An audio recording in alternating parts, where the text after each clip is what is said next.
What's going on, fellas? This is Mike D with Black Fathers Now. Now, dig this. We have a really awesome conversation that's about to take place. And I'm going to tell you, this is kind of a first time that something has materialized this quickly, right? So this brother and I literally were just talking on the phone probably 35 minutes ago. And this is our first time actually having a conversation. And he and I communicated online for probably like the last year or so and kind of built a relationship there. But our first actual phone conversation happened about 35 minutes ago. And so we started talking about life and ideas. And then I just asked him, I was like, so brother, what is your story? Like, tell me your story. And he started going into his story. And he mentioned something in the midst of our conversation that really piqued my interest. He said, are you running from something or are you running to something? When he said that in the midst of his story, I was like, dude, I don't want to hear anything else. Let's stop right now. If you have time, I want to interview you on Black Fathers Now. And long story short, that's how we came to have my man, Curtis Nugin Sr.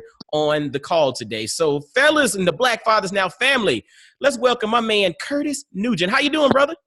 I'm doing great, brother. What about yourself? Man, I can't complain about nothing, man. One moment at a time, no faster, no slower. That's how we roll. That's it. That's all, brother. That's it. That's and thank you for having me on your platform, man. It's an honor. It's a surprise, man. It's how, right? That's how the spirit moves, man. And I'm honored that we both was conscious enough to take this opportunity to be a blessing on one another, and most importantly, be a blessing to God's children. So thank you, brother. Absolutely, man. Absolutely. And like I said, because this thing materialized so fast and literally so quickly, I really don't have a whole heck of a lot of background. So I'm going to have you to actually kind of give a little bit of intro, man. Share with the brothers and the Black Fathers Now family a little bit about yourself, where you're from, you know, kind of what you got going on and all of that. Absolutely. Well, once again, Curtis Nugin, Chicago, Illinois, Chi-Town represent. Actually, I'm living in the outskirts of Chicago right now. based in Hammond, Indiana, but I'm very heavily connected to the city of Chicago still. Got a lot of people that I can network with when it comes to the streets. You know, about me, we share briefly. I've been blessed, I want to say I have a balance of a little church with a little street. So with that reason alone, I go back to do both. Absolutely. I believe God raised me up for a time like this to mature me in a season like this so I can give back in areas where it's needed. So that's what I do more than anything. I'm a servant. I carry a bunch of different titles from CEO to dad to minister, pastor, most importantly, child of God, son of God. That's how I like to label myself, most importantly, because one, it keeps me humble, and two, it keeps me focused. So to try I'm just a servant, man, just trying to do my part before I leave this earth. When it comes to, we got our own group, Boys to Man. Boys to Man is a life coaching group. I believe firmly in life coaching because, you know, so often we want to just drop nuggets off, but don't want to stay for the process. And a lot of these brothers need the process, man. Absolutely. We got to untrain these minds, man. We've been unconditioned. So I believe one of my calls is to interrupt patterns. So that's what Boys to Man is about. And then, too, I'm so heavily invested with the youth because if we can catch them then, we ain't got to be doing all this extra stuff later on in life. But we can catch them early and really put the good fruit in them. Last but not least, to try to sum me up is Nugin Life Services. I'm part of financial services, helping our community, man. So often we, people get over on us, man. It's time out for that. So I've been blessed to create a business that take care of funeral service. I'm a funeral director as well. Been in the funeral industry since 1999. I'm sorry, I said 1999. 2010. I apologize. So I've been funeral service. Now I do life insurance, investments, which is really important. We got to have our money go somewhere, right? So I'm trying to make sure that we can get around the middleman, most importantly, so we can get more, and then we can still sustain in our everyday life. Man, hold on. Okay. So I remember back in the day with, what was it? In Living Color, how they used to always pick up. Hey, Mike, can you give me one quick second, brother? Oh, yeah, no problem. No problem. Handle your business, man. I am back. Oh, it's all good. Look, look at here. We're Black fathers, man. So therefore we have a lot of things going on. But the thing is, I was mentioning in Living Color because back in the day, they used to pick at, the Jamaicans have 500 jobs, right? And so you just laid out, okay, you're a dad, you're a minister, pastor, you're a CEO, entrepreneur, you're a funeral director, you're a financial services representative. Man, you have the group Boys to Men, which basically helps to mentor the youth. You're from Chicago. I'm like, what is it that this brother don't do? Like literally, Curtis got you from the time you born until the time that you ain't here no more. He could take care of everything. You talking about vertical integration? Yeah. Remember, I'll be the last one to let you down.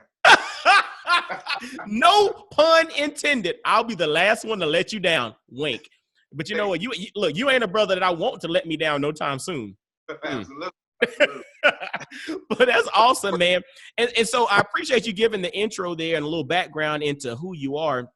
So also, before we get started, I always let the brothers give some shout outs, man. So all the people that are in your network, your fam, anybody that you need to give a shout out to, because at the end of the day, we need to make sure that we give honor to those that are part of our village. It takes a village to raise a child, but successful grown folks have a village around them as well. So give a shout out to your village, my man.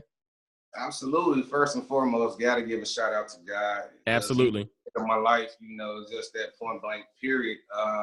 Without God, I'm nothing. I know that without a shadow of a doubt. I give a shout out to my missus, Curtis Nugin, just for holding me down. For y'all see the good parts of Curtis now, but she was there through the worst. So no cross, no crown. So major shout out to her. My children. I got 4 children, and I want to give a shout out to every last one of them. They keeps me humble. They keep me pure, so to speak. Keep me motivated.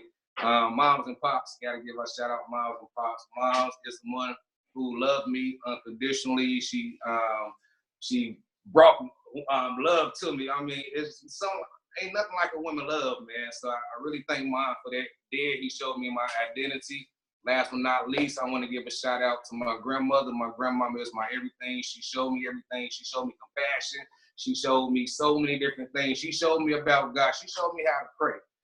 Most importantly, she showed me how to pray for others until they learn how to pray for themselves. That's powerful, man. I mean, again, it takes a village to raise a child, but every strong and successful individual that's grown also has a village. And Curtis really emphasized the importance of his village. So kudos, and fellas, don't forget to give a shout out to your village, because your village is going to hold you down when things are good, when things aren't so good. That's where we have to really go back and give honor as well. So give honor to God, one, but then give honor to those that are around us carrying out that work to help you become who you are. I was listening to an interview. My wife and I were fortunate to go to one of the Queen Latifah show tapings years ago. And one of the things that was shown there was Pharrell was a guest. And one of the things that Pharrell mentioned was, he said, yes, I'm good and all this kind of stuff. Everybody was giving him praise, but he said, I'm only as good as my team, because without my team, I'm just a kid from Virginia Beach with good ideas. And that resonated with me. Oh, yes. Powerful. Powerful. That's powerful. Awesome. And so, like I mentioned early on in the pre-intro here, this thing came about pretty quickly because I was listening to your story, and something about your story really struck a chord with me, especially when you said, someone posed a question to you, are you running from something or are you running to something? And that really made me think about life and then how you approach things. So give the brothers that are listening a little background, man. Tell us a little bit about Curtis Nugin Sr. Like, walk us through your story. Yeah, just like so many of us, so many guys, so many men, so many male that understand that they're a man. So often we all was born as a male, but once we wake up, that's when we become a man. And that's how that transition start from running from something or running to something. It was time for me to stand up and be a man. And just to piggyback, I grew up with a lot of insecurities. I say this because I grew up tight-tongued. Anybody knows anybody that's tied to them, they try to say one word that sounds like something totally different. And it was really severe. I say all that because it made me not want to talk, because I'm thinking that I'm about to get talked about, picked on, because that's what normally would happen. So I learned at an early stage to suppress things, to use displacement on others. In return, I started acting out. So many different things started taking place because of that root of insecurities. So growing up, once again, grew up in the church, grew up in the streets. It brought a balance to a point of don't go too far, no way. Yes, you in the streets, but you got a purpose. Mm-hmm. Yes, you in a church, but don't get religious, get relational. So both all of that helped my insecurities. It helped me become the man I am. It helped break certain molds, so to speak. So to transport to the, are you running from something or running from something or running to something? I was at a serious transition of my life when I first called myself a man, like for real. 24 years old. We become a man at 18, right? Mm-hmm. But 24, that's when I want to call myself a man, because I made the hard decision. And what I mean by hard decision, I knew it was game time was over. I knew being selfish was over. I knew the way I was living was over. The way I was thinking was over. But even with me knowing it, it was still a transition to get through it. So I made a hard decision, like we was talking earlier before the interview. I called my sister. She lived in Atlanta, Georgia. And I'm like, man, I need a change. I know a change is here. I feel the Spirit of God moving me. I'm not feeling myself no more. I'm not feeling like myself. So she asked me, like, all right, Curtis, I hear what you're saying, but are you running from something or running to something? And I told her, I'm like, let me call you back. Because So I went to God, not even knowing God like that. What I mean knowing God, I knew of God, but I really didn't know him for myself like that. So I'm at another place in life where I got to turn up my faith some type of way. It's always easier said than done once you've been in the game for a minute. But once you're really at that transition, it's like, it's so scary. It is really scary in a sense. And then you may think you're a little crazy. So I went to God, and he allowed me to see myself the way he saw me. He allowed me to see myself that I am better than these situations. He allowed me to see that I am getting older. He just allowed me to see so many things, to be able to call my sister to say, I'm running to something. So, and that's where that transition from there. So I like to call it a crossroad. We're all at a crossroad. And then when we know that we're at a crossroad, we got to ask ourselves that honest question. Are we running from something or running to something? I believe if we answer that in spirit and in truth, God will direct our steps at that moment, and then we can truly get out the way of God's path. Wow, brother, you said a mouthful there. And again, I want to reiterate, fellas, when you listen to that and you listen to life and you listen to the crossroads that we all face in various aspects of our lives, are you running from something or are you running to something? Are you running from something or are you running to something? And there are 2 points that you made in the midst of your conversation there that I wanted you to kind of expound on if you could. You said in church you learned, don't get religious, get relational. And then you also said that God allowed me to see myself the way that he saw me. To me, those are 2 very powerful moments there. And if you don't mind, I'd love for you to expound on those 2 points, man. Yeah, absolutely. With the whole relationship with church, it's funny because growing up in church, I really learned on how I don't want to be, and I learned how I shouldn't be. And I say this because I grew up seeing everybody, hey, praise God, and immediately go home, talk about the people at church, or immediately do so many things that wasn't of God. So I started to pay attention to that, and it kind of really discouraged me from wanting to go to church. But at a young age, I was forced. So that's right. You had no choice. But I'm grateful that I had no other options. I think that's what's wrong with a lot of us parents now. We give too many options because foundation and roots are key. But to go back to get to the whole relational, I learned that a lot of religious practices was taking place in church. Yes, I love, to hear the choir, the preaching, but I started to see it wasn't it wasn't Jesus. You know what I mean? I started to see that it wasn't a movement, it wasn't a mission. It was just people coming up fellowshipping on Sunday. Once again, there's nothing wrong with that, but I knew that God called me to do something different. I realized as I was getting older, probably around 18, 19, when I was transitioning to manhood and getting ready to make the choice of my own to go to church or not, at that moment, I realized that it's most important to be relational because relation lasts longer. And then I had a chance to start experience other churches that was actually relational. And what I mean by relational, they're not just talking the talk, but they're walking the walk. You know what I mean? Doing outreach. They're giving time.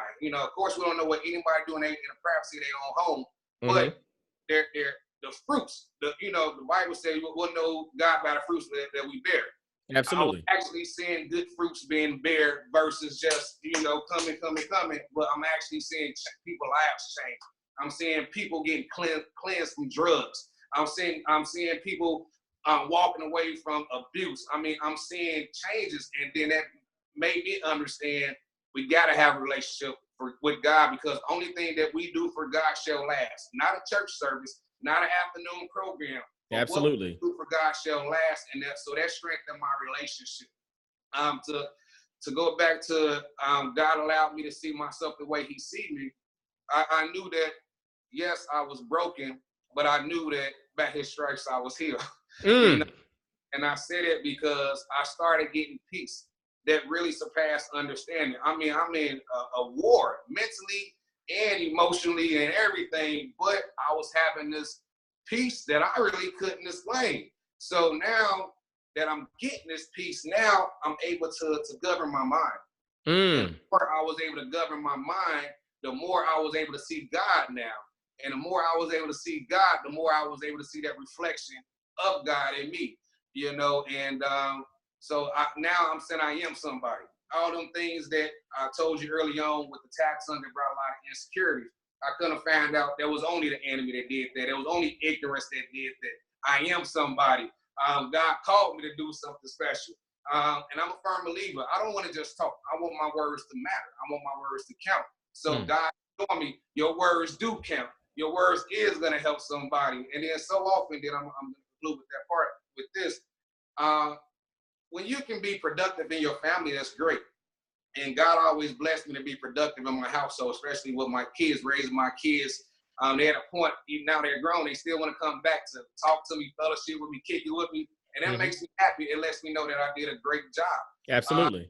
But all that being said, now God is allowing me to go out the doors and allow the same effect that I had on my kids growing up, now I can help others. So, and that's only due to God allowing me to see myself the way He sees me. Dude, you said something there that really struck a chord with me, and it's the peace that surpasses understanding. So once you allowed Him into your life, you allowed God and allowed this relationship to take place. See, we get the concept of religion and relationship misconstrued. Like, we cross those things up, but they're different. And so you allowed that relationship to take place. It allowed you to have the peace that surpasses understanding. And what's interesting about that, and I quote you said, peace allowed me to govern my mind. Yes. Peace allowed me to govern my mind. Fellas, take a step back and think about your life, and you think about how crazy things are. And honestly, I have things that go all off in my mind, and I'm always thinking about stuff is going in different places. But when I have peace, that governs my mind, that governs my thought process, that governs how I operate, but then that also governs how you then interact with other people. And so you said something that was so powerful there. Again, peace allowed me to govern my mind. So fellas listening, I want to ask you, what kind of peace do you have in your life? Wow. What kind of peace do you have in your life? Because if you don't have that peace, how are you then governing your mind? Because I'll tell you, Curtis, one of the things that I think about now when you just said that, my mind went in a different direction. I think about the fact that those who don't have peace, then use outside forces to govern their mind. So that's when it's just like, you know what? I mean, now if somebody chooses to smoke a little bit and do their thing, that's what they choose to do. But they feel like they need to do that to govern their mind because they don't have peace. Or I have to go and drink a 6-pack every day after work because, look, I don't have peace. So this allows me to then technically govern my mind. But am I really governing my mind? So what is it that you're doing in life? What coping mechanism do you have? What thing, what entity, what relationship do you have in place that allows you personally, fellas, to have peace? Because that peace will govern your mind. I want y'all to really, really hold on to that. I mean, brother dropped the bar. I mean, I know he does everything else. He raps. Don't you rap too?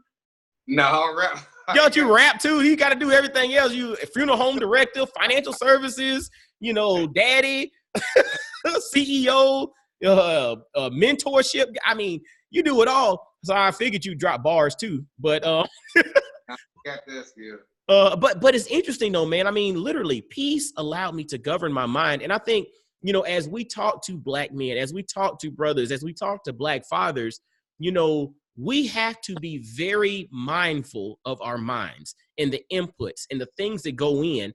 And we have to also put in mechanisms that allow us to have peace because the world throws so much stuff at us. I mean, you mentioned that you're heavily vested in Chicago, right? I mean, Chicago is from a lot of, media outlets and all of that is public enemy number one in America as it pertains to stuff. And so to that point, and I watch The Chi on Showtime as well. And so you get different angles from it. But if you don't have peace and you're in the midst of the fire, how do you govern your mind? That's powerful, brother. Thank you, brother. And it's facts. The Bible itself, Jesus himself talked about rather us be hot or cold. Mm-hmm. I believe so many of us have that idle time, which I believe is the devil's playground. So I think that takes away the peace. We try to search for that peace later, but we've been having war throughout, through the whole process of the mind. And now that we're trying to find that peace, we don't know what way to go. So now we're picking up that weed. Now we're picking up that liquor to knock off the edge, so to speak. And it all goes to not being fruitful first. If you think about the Bible, God's very first commandment was to be fruitful and multiply. So often the Bible, everybody got their own opinion on the Bible, but if we take it for face value and we go back to the origins of it, we will get the most out of it, I believe, and to be fruitful. So to be fruitful is just that, versus trying to do everything else underneath the sun. Because if you're going to multiply, then try to be fruitful, it normally don't work because things are out of order now. So to make all that make sense, I believe if we can get our own selves in order, if we can understand our flaws, our hang-ups, and be real with each other, I believe that's half the process to be able to govern ourselves to get that peace. It's again, this thing is definitely bigger than us because you get so many different inputs that are really geared for this conversation. Not long ago, I think it was like yesterday or so. Now, granted, this is getting released, weeks later, but yesterday I was on a Facebook thread. Somebody tagged me. And I think the question was posed like, what are some of the major or prevailing issues that we need to face within our community, right? Absolutely. And so my response was, we don't spend enough time doing a self-evaluation. Everybody is always group, community, collective. But the thing is, if the pieces of that group, community, or collective are inefficient or not properly ready to deal with it, then you just got this team of subpar players. I can equate it to like a football team in which everybody on the field is subpar. I don't care how well they play together. If the talent is not necessarily there or you have not realized what position you need to play effectively, you're not in the right place, then I don't care how good the coaching is. I don't care how good the scheme. Yeah, you might win a game every so often, but you're not going to be optimized. You flip that over and you think about basketball, and I go back to the concept of like Dream Team 1 and 2, which personally I believe were the best ones. But you think about Dream Team 1 and 2, right? Like if you don't remember the Olympics back then in the early 90s, or I think it's the late 80s when it started, they were beating people in the Olympics by like 70 points, right? And they played well together. So they had the community, they had the collective, but it was also the greatest assembly of basketball players on one team that the world has ever seen. So it's that notion of individual or personal responsibility that we have to take that personal account first. I need to know what I bring to the table. I know that I'm personally a communicator. I'm one that can connect with people. I can connect the dots and, maybe not transcribe, but communicate information to various platforms. I'm the one that maybe can communicate, but I know that's my lane. Somebody else has a different lane. But if I go out there and just go collective and say I need to be out there cutting the grass with everybody else, I'm like, bruh, that's not what I need to do. Somebody else cuts the grass better than me.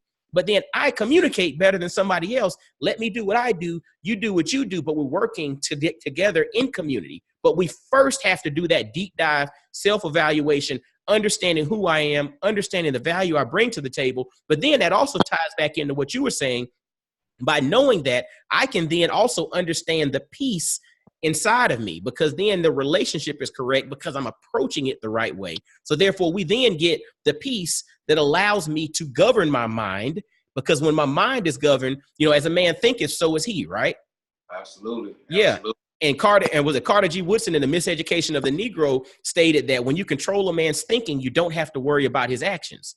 Man, that's what I'm saying? So it's just like all of these things tie back in. And I like to also, give preface to the fact that, this was an unplanned interview that started 30 minutes prior to us recording this, just due to our first phone conversation. This thing is bigger than us, but it's all making sense and it's all lining up because it's for a bigger purpose. It's about serving a greater good and giving glory where it's due. Absolutely. I agree with you, brother. And I believe that all things really do work together. I one time heard you need to put a scripture with a song. And I said, because, everything we're saying is, is beautiful, but now it's time to apply it, right? Mm-hmm. And that's where renewing our mind daily. And we got to understand that this is a daily process. We got to understand that we got to equip ourselves. We got to understand we got to be prepared for war. This is war that we're dealing with. So with all that, I believe we strongly got to have a song in our heart with a scripture in our mind, for the simple fact we have to put on this whole armor, and not just to get all spiritual, but natural as well. We got to have our focus on our focus. There's so many distractions out here. It isn't funny. And for me, myself, I don't want to get the keys to the kingdom just to give away to the enemy. So that's what keeps me rooted. That's what keeps me humble through my challenging times, that God entrusted me with these keys. So I got to hold on to these keys with my life, because this is my life. Why? Because it's bigger than my life. This is my life because it's bigger than my life. Yes. Powerful, powerful. And so speaking of experiences and your journey, and again, going from, like you said, partly in the streets, partly in the church. So what did Drake say? I'm far from the hood, but still understand the streets, or whatever. So it's like you have that thing there in which it gives you perspective and understanding, but then it's also led you again to the mentoring group, to Boys to Men, to being a pastor, a father, CEO. You're in financial services, but then you're also a funeral director. And just all these things that you have going on, and you're a father of 4. Tying all this stuff in together, how has your experience, how has some of the things you've gone through, how has all of that come back to impact you as a dad? The way it impacted me as a father, it made me want to make sure that I leave my kids with something. I've been a big Tupac fan since forever. Mm-hmm. And I love Tupac for the simple fact it was like some of his words really gravitated in my spirit. And one of the things he said, I might not be the person that changed the world, but I guarantee I'm going to spark the man of the person that changed the world. And then back down to my kids. It's like Tupac dead and gone over 20 years. His words still been spoken by so many people.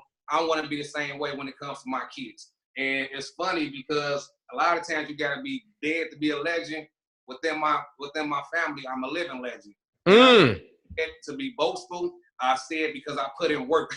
I said it because I put in dedication. I said it because I put in time. I said it because I was conscious enough to understand I have to be the one to groom my kids. Can't nobody else groom my kids. I gotta be the one. So to all of that make me to a point to make sure I leave my kids with something. I leave my kids with a legacy.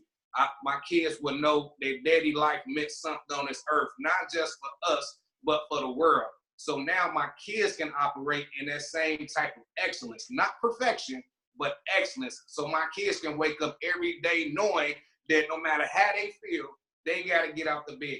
Not just because Daddy said it, but Daddy showed us time after time. No matter how I feel, love still got to be shown. Compassion got to be there. So I want all that stuff have to be passed down. Like now I have 2 grandsons now for my oldest daughter. And to see the image of how she's raising them, of the image how I raised her, it lets me know that, okay, Curtis, you did a good job. Daddy didn't just tell us, he showed us. Oh, absolutely. Fellas, pay attention to that. Daddy didn't just tell us, he showed us. But then I was also going to drop something to you. I might not quote it perfectly, but this is what I gathered from it. I might not be the person to change the world, but I can definitely inspire the one that can. Absolutely. That's what and fellas, I want you to think about that. That's legacy. See, we always look at it and we think about possibilities through the lens of what I can do. We need to take a step, especially as Black men, especially as African Americans, because sometimes we don't always see social proof of what's possible in ourselves, right? Because we know what we're gifted in, we know what we're limited and all of that. But stop looking at things or looking at possibilities through the lens of what you can do. Think about it from the standpoint of maybe it's not you, but maybe you are setting the stage for that person who will. Absolutely. Maybe you are opening up that window and creating a platform for that person who has the capacity to do it. Maybe you're not the one that can fix this issue and code this computer thing and all of that, but maybe you're sponsoring some kid that will do it. Either way, figure out a way to create that platform that maybe if you're not the one that can do it, you're setting the stage for that next person who can. Think about that. And what Curtis talked about from the standpoint of establishing legacy, that's what it's all about. Legacy is not about people remembering my name. Legacy is about people remembering the things that I fought for, the things that I believed in, the things that I believe, and those concepts and principles transcend generations. That's legacy. And whether they remember Mike Dorsey or not, honestly, it doesn't really matter. But if those concepts and principles help the next generation to live better, to do better, to be better, and to build those relationships, which then opens up the opportunity for more people to be impacted, then guess what? That's a job well done, my good and faithful servant. Amen, brother. And even with that, it makes me think about what you said earlier, Mike, when it comes to knowing our lane. If we know our lane, there's no reason to try to, jump in somebody else's lane due to jealousy, because you think they're not doing it right, or you can do it better. No, if you stay in your lane, everybody gets to where they're going at the same pace. Well, probably not the same pace, but in the same season. Because God got everything lined up in his proper timing. So I'm a firm believer that, like we keep saying, this is so much bigger than us. You know what I mean? It's so much bigger than us.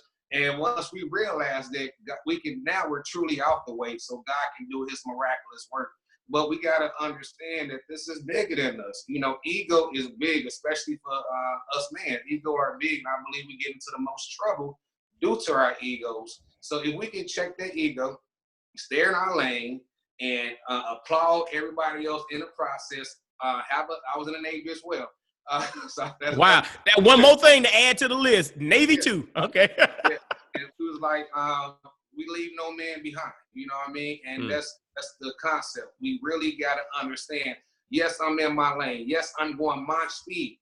But I got a rear view mirror for a reason. To leave nobody in your dust is to make sure that they're at least you can help them keep up with their pace, whatever way God allows you. So that's my outlook on that. And you said you have a rear view for a reason. And I want to add to that, your windshield and your rear view mirror are different sizes for a reason. Your windshield is so much bigger than your rear view mirror for a reason. Think about that, marinate on that, pray on that, and understand that everything is set up for a reason. Absolutely. Now, and this is amazing. I'm really enjoying myself, by the way. Man, I'm enjoying myself too. And so taking it further, how can brothers, and I know ladies listen too, because they like to peer into what we're talking about. Um, so how can folks get in touch with you, man, and connect with you, all the stuff that you have going on? Man, shoot out some links, some numbers, whatever. I mean, if folks in Chicago area and maybe they need funeral services, if they're looking to get, educated on Nugin Life Services or want to, get down with the Boys to Men group. I mean, talk to us, man. Throw everything out there so folks can get in touch with you, brother. Absolutely. Well, I'm going to start off with Nugin Life Services. That's it's funny. I say this because I have to. I know women have a baby, but guys have babies too. And my baby was Nugin Life Services. My baby was also Boys to Men. So when I talk about these two things, I talk about it with great passion because I put my blood, my sweat, my tears, my time, my temps, everything I've been putting into these entities for the people, and it feels good to see it birth. Start with Nugin Life Services. Once again, it's financial services. Our major goal is to connect people to services. All these different things that we talk about, I do. By the grace of God, I was able to put it underneath one umbrella, which is Nugin Life Services. Our website is NUGINFIFESERVICES.com, NugentLifeServices.com. Give you a breakdown of what we do, how we can help. We take care of, so many services that we do, and we do it nationwide. Only thing we don't do nationwide is the funeral service. If you're in the Chicago region, Lord forbid something happen, I'm there. I'm there from beginning to end, from the picking up the removal of the body to the actual burial. I'm grateful to, and that's my gift. That's my passion. That's my love, funeral service. So once again, I'm grateful to be able to combine everything in one. Also with Nugin Life Services, I created a team called Recession Free. And the name says a lot by itself. I believe that we don't have to deal with what the economy's dealing with. I believe preaching and praying is one thing, but work and action to back it up is a whole nother blessing. Ooh, boy. I believe that God gave me that opportunity to create wholeness. So I am looking for people that may be interested in being licensed when it comes to insurance agents and investors. Paid training, once again, that's nationwide. You don't have to be in Chicago for that. Once again, Nugin Life Services, check us out. Recession Free, I've been building up team members that understand and want to help people. It ain't just about getting money. We're getting money, but it ain't about getting money. It's about serving. Once again, go back to the beginning of our interview, I'm a servant more than anything else. So check us out, Nugin Life Services, if you want to be a part of that. Recession Free. Last but not least, Boys to Men. We have a private page on Facebook. I'm very selective, to be honest, who I pick on there. That's my baby. That's right. That's right. Yes, sir. So, Boys to Men, we just ain't on Facebook, but we're doing things throughout on Fridays in Valparaiso, Indiana. We have we're linked up, connected with Fruitful First Ministry, another man's ministry, which is awesome. We do basketball, things of such, and then more than anything, just life coaching. My number 773-963-4770. Say that again a little slower so I can write it down. Okay, 773 9 what?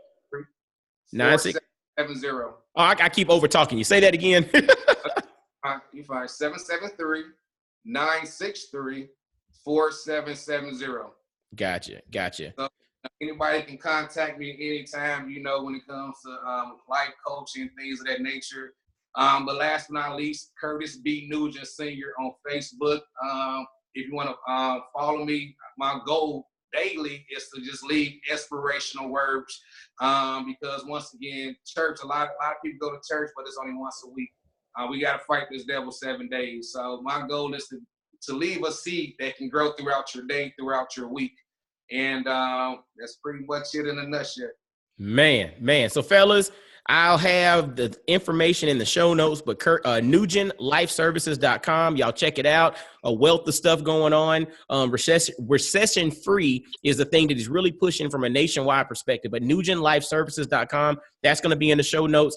Also, he has Boys to Me in a private Facebook group. He'll select on that. So I might have a link there, but you still have to get approved for that on Facebook because, again, like you said, that's his baby, right? His number will be in the show notes, 773-963-4770, as well as the link to Curtis Nugin Sr. on Facebook will be in the show notes as well. So, fellas, definitely reach out. You got one more thing? Shame on me. I forgot about my YouTube page. Okay, go ahead. Real quick, Boys to Men YouTube page. BOYS, the number 2, MEN, all one word. When you type it in on YouTube, we got a list of things that we do on the YouTube. Once again, it's another form of ministry, but it's just from a whole new, it's a different type of vibe. I would like to say we have talk shows called Flavor in Your Ear. It's just that, it's a new flavor in your ear. Got confessionals where me, myself, get down and cleanse myself. We talked about earlier on the interview how to have to self-evaluate. So that was one of my ways of self-evaluating and just bringing it to the public. And then we have some specials. There's 2 specials that I really love. If y'all get on there, it's called Boys Don't Cry. I wrote it myself. I got my dad in it. I got my son in it. I got my grandson in it. I got my son-in-law in it. I mean, it's beautiful. It talks about the different phases of life when it comes to Boys Don't Cry. It's really cool. I love it. And I got another one called Stand Your Ground. That's one of my first videos I ever did about a year ago now. It's about standing up, being accounted for. So once again, Boys to Men YouTube channel. Thank you, brother. And no doubt. And that's going to be in the show notes as well. I just wrote it down, the Boys to Men YouTube page. So we're going to have links to all of that in the show notes. And make sure when you reach out to Curtis, you let him know you heard about him on Black Fathers Now. Because this brother's got some tight stuff going on. And before we finish up, I want to know, because this is always interesting to me, in getting into the funeral business, right? Unless you are raised in the funeral business, to me, that's kind of like an odd choice in regards to how you end up traversing into that. Like, were you raised in the funeral business, or if not, like, what was the inspiration on getting into that? Absolutely. Well, answer your question. No, I wasn't raised in it. I give back homage to my grandmother. I think all grandmothers is kind of nosy, so to speak. And I have a nosy grandma. And what I mean by that is, I say it in a joking manner. She would not look at a body the same. You know how you go around the casket, look at a body. She would actually do a whole evaluation. Really? Yeah, and that's just who she was. That's just how she gravitated. And I gravitated with her. So I started, when I used to visit funerals, once again, living here in Chicago, we go through a lot of funerals prematurely for a lot of different reasons. But I started seeing things different. I started looking at bodies different, and it always stayed with me. So make a long story short, I give most of my credit to her. But to make everything make sense, I was working a security job. And I was at a place, 22, 23, that I got to find my way. I got to do something. I'm getting older. And I knew security wasn't my end. So it was a funeral director came in. I had to escort him to the freezer to pick up a body. And as we was walking, the Spirit of God was in me. And I thank God for God. He just put something in me to start inquiring. He reminded me of me being around my grandmother with these funerals. So once he reminded me that, it was a different feeling as I started talking to this funeral director. And the more he talked, the more I fell in love. The more he explained things, the more I fell in love. And then after the conversation, I knew at that moment, this what I was, not what I wanted to do, but what I was called to do. So wow. That's how. Wow. That in itself is a whole episode. I mean, real talk, because I'm not saying it's odd, because obviously it's a necessary service, but the folks that are in, the funeral home business, they're typically, from what I've seen, it's kind of like, somebody's daddy or granddaddy, and you're kind of raised in it. But to get inspired, actually as a grown man, to think about this as an opportunity is something that you don't hear too often. So it was kind of it just begged the question I had to ask. And I appreciate you for obliging me, because, for me, it's like, wow, that's interesting. Absolutely, it is, and I love it, man. I share this story with you real quick. When I went to school in Atlanta, Georgia. When I was living there, I graduated from Gupton Jones College back in 2010. And I remember I first got into the funeral business. The funeral home that I'm associated with is Woods Funeral Home in Chicago Heights, Illinois. And by the grace of God, this man found favor in me. He saw my persistence. He saw my hunger. He saw my love. So he allowed me to not only work with him, but now he blessed me to be in partnership with him. Oh, wow. God, partnership. And I say all that when I first started, I end up hitting this dead lady in the head with my elbow, because we was trying to, get the bodies dressed, things of that nature. And then I said, "Oh, excuse me," and she's dead, right? But I felt really bad for hitting her in the head. And I'm like, well, I knew at that moment I was making this because I had a lot of compassion, even for the dead. So you had compassion even for the dead. That is, yeah, brother. You're in the right line of work. Oh, man. Well, brother, I literally, man, this has been such a blessing to have you on and to share your story, to share your insights, to drop your knowledge, but then to also share the resources so that folks and the brothers listening can follow up with you afterwards, man. I want to really just acknowledge you for taking time to come out of your schedule to literally on the spot say, you know what, man, let's have this conversation. Let's make it happen. I appreciate you. I thank you because this is something special, and I believe it's really going to touch a lot of lives, man. Amen, Brent. I thank you. And once again, I thank you for this platform. Even when you presented the opportunity to me, it was a no-brainer because I follow what you do, Mike. And you're doing special things. You're doing beautiful things. It's not even a carbon copy. I mean, this is authentic. I mean, even with what you're saying now, it's about the spirit, man. So the work that you're doing, it shows that it's spirit-led. So it was a no-brainer when you presented this to me. And I'm grateful. So thank you. Man, no problem. And I thank you. And so, fellas, as always, make sure to visit blackfathersnow.com. Make sure to visit all the resources in the show notes from my man, Curtis. All of that's going to be there. I want you to check him out. Visit NugentLifeServices.com and everything else that he has. Uh-oh, is he coming back? Uh-oh, you good? You back?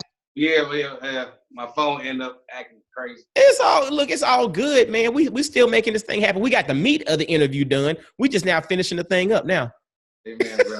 All right. But yeah, so fellas, definitely visit blackfathersnow.com, subscribe to your iTunes, Stitcher, Google Play, Spotify, iHeartRadio, anywhere you listen to podcasts, subscribe.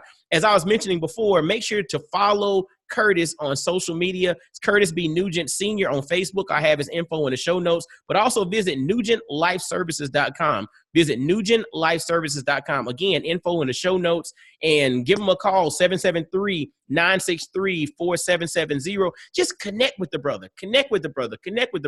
Let him know you heard about him on Black Fathers Now. Support him. Ask questions because the brother's filled with information, knowledge, wisdom on a lot of different levels. He got you from when you coming in to when you're going out. The brother got you, all right? And can probably answer questions on all of it. And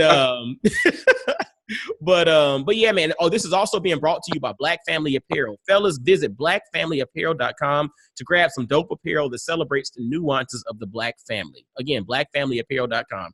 And until next time, fellas, y'all be blessed, well, and wise. And I'll holler at you. Peace.